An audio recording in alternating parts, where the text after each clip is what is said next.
निवडणूक महत्त्वाची तर आहेच. ही निवडणूक आपल्या मुंबईची आहे, ही निवडणूक आपल्या महाराष्ट्राची आहे, ही निवडणूक आपल्या अस्मितेची आहे, ही निवडणूक आपल्या अस्मितेची आहे. पण ह्याच्याही पलीकडे जाऊन जे मला आपल्याला सांगायचं आहे ते हेच आहे की मतदार राजा, ही निवडणूक गटर, वॉटर, मीटर ह्याच्याबद्दल आहे. बाकी कुठच्याही विषयावर लक्ष देऊ नका. भाजपवाल्यांकडून जर आपण प्रचार पाहिलात तर आपल्यामध्ये आणि त्यांच्यामध्ये जो फरक आहे तो स्पष्ट दिसत आहे. आपले होर्डिंग जे आहेत ती आपण करून दाखवलेली कामं लावलेली आहेत आणि तो आपला ट्रॅक रेकॉर्ड आहे. 2002 असेल, 2007 असेल, 2012 असेल, 2017 असेल आणि ही निवडणूक देखील आपण करून दाखवलेल्या कामांवर करत आहोत, त्याच्यावरच लढत आहोत. भाजपसारख्या विचित्र ॲबस्ट्रॅक्ट आयडियाजवर लढत नाही आहोत. पुढचा जो टप्पा आहे शब्द ठाकरेंचा, तो ह्या मुंबईमध्ये आपण काय करणार आहोत त्याच्यावर बोलत आहोत. पण भाजपचे होर्डिंग्स तुम्ही पाहिलेत का? कसे आहेत? कोण आहेत भाजपच्या होर्डिंगवर? 2 चेहरे आहेत, 2 चेहरे.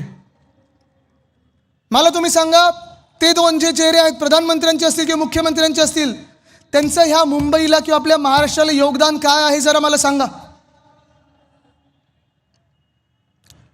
सांगू शकेल का कोणी? 0. अरे असं कसं तुम्ही बोलता? गिफ्ट सिटी मुंबईमधून गुजरातला नेणी कोणी आहे की नाही योगदान? इथून उद्योगधंदे पळवून नेले गुजरातला कोणी आहे की नाही योगदान? आपला सामान्य माणूस, मग जातपात धर्म न पाहता, मराठी अमराठी न पाहता, जी परवडणारी BST बस सेवा आपण लोकांना द्यायचो, मुंबईकरांना द्यायचो, ते मारण्याचं काम, ते प्रायव्हेटायझेशनचं काम कोणी केलं? भाजपाने केलेलं आहे, मिंदेंनी केलेलं आहे. हे त्यांचं योगदान आहे. तुम्ही त्यांना मतदान करणार आहे का? हा निर्णय तुमचा असणार आहे. तुम्ही ठरवू शकता. येत्या 15 तारखेची जी निवडणूक आहे त्याच्यात निर्णय तुमचा असणार आहे, निर्णय मुंबईचा असणार आहे, निर्णय आपल्या 29 शहरांचा असणार आहे.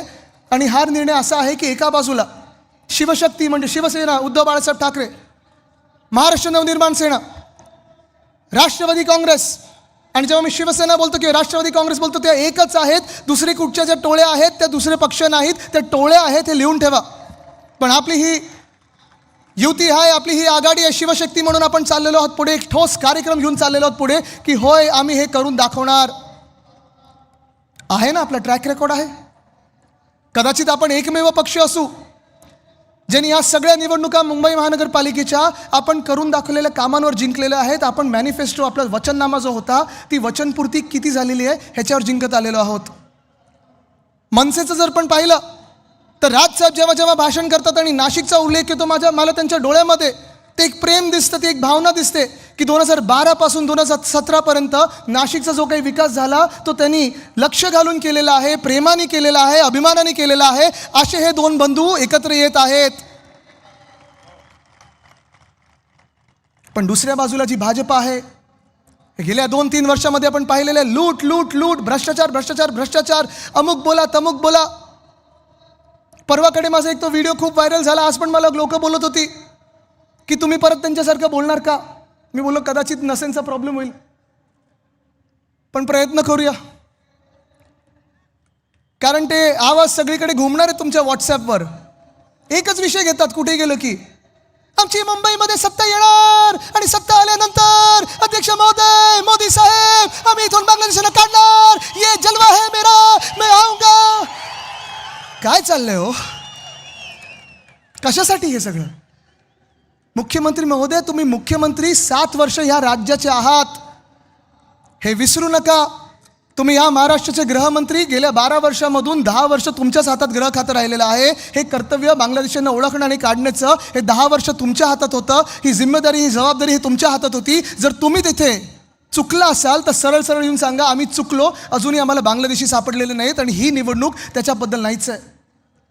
किंवा असंही असू शकतं की मुख्यमंत्री महोदय प्रधानमंत्री महोदयांवर टीका करतात ज्यांची सत्ता, बहुमत, दिल्लीमध्ये 12 वर्ष आहे, कारण बांगलादेशानं ओळखण्याचं काम, बांगलादेशाने इथून काढण्याचं काम हे केंद्र सरकारचं आहे आणि राज्य सरकारचं आहे. पण मी तुम्हाला पुन्हा एकदा आठवण करून देतो, या खोट्या आश्वासनावर जाऊ नका, त्यांच्या फेल्युअरवर जाऊ नका, कारण ही निवडणूक आहे तुमच्या गल्लीची आहे, आपल्या BST बसची आहे, आपल्या पाणीची आहे, वॉटर गटर मीटर ह्याची आहे, मुंबई महानगरपालिकेची निवडणूक आहे.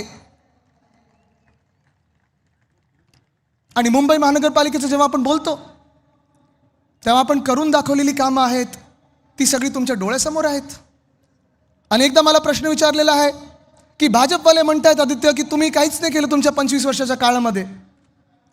इथे सगळे जे महापौर बसलेले आहेत, जे उपमहापौर होते, जे नगरसेवक होते, त्यांना विचारा काय किंवा मला विचारा, कधीही मला तुम्ही विचारलं, झोपेतून उठवलं तरी विचारलं की 25 वर्षात तुम्ही काय केलं, तर मी तुम्हाला सांगू होय अभिमानाने सांगू शकतो.